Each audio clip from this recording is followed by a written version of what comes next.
Alright folks, how you doing? So in this video I'm going to be reacting to my favourite scene in the Kenobi TV series. I just love this scene.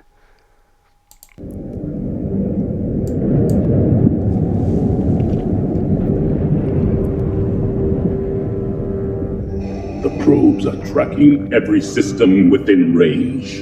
We will destroy everything in our path until he is found. You seem agitated, my friend.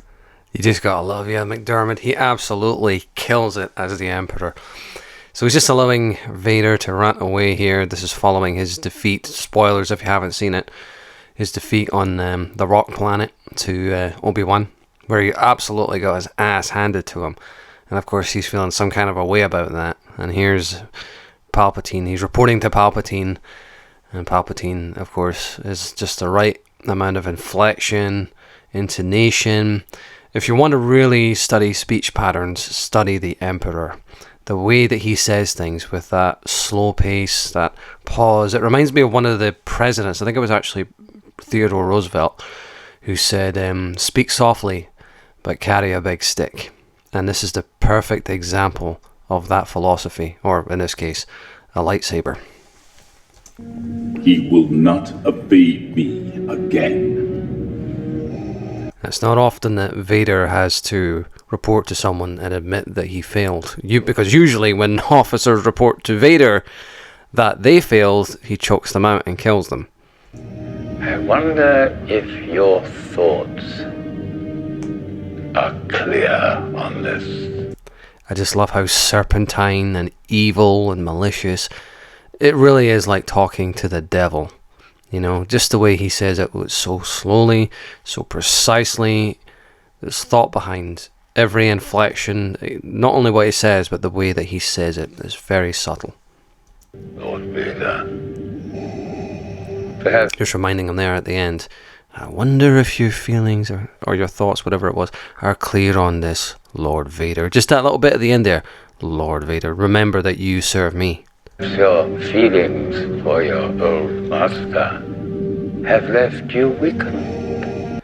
I love that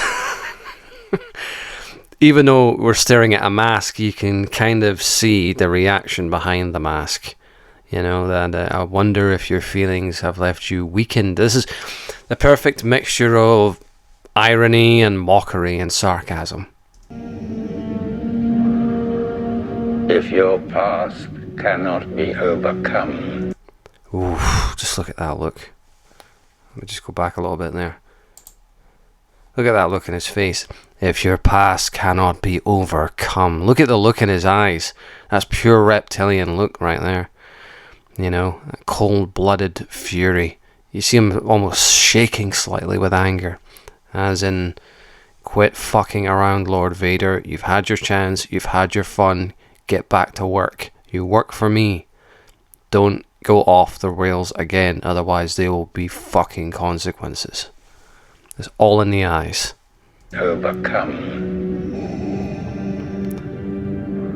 Look at Vader just sitting back, taking this all in. Oh, you bet that he's sweating under that suit, and not just because he's sitting on Mustafar.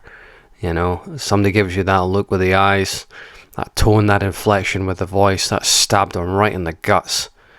That stabbed him worse than he stabbed Reva. And you can see that he has to kind of rethink what he's going to say here. You might want to think about what's going to come out of your mouth next, Vader, or more precisely, your breathing mask. Kenobi means nothing.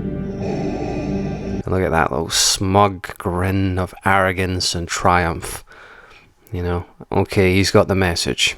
I serve only you, my master. And you notice how Vader says that with sincerity, rather than mockery or irony or sarcasm, unlike the Emperor, who was kind of mocking him subtly the whole time.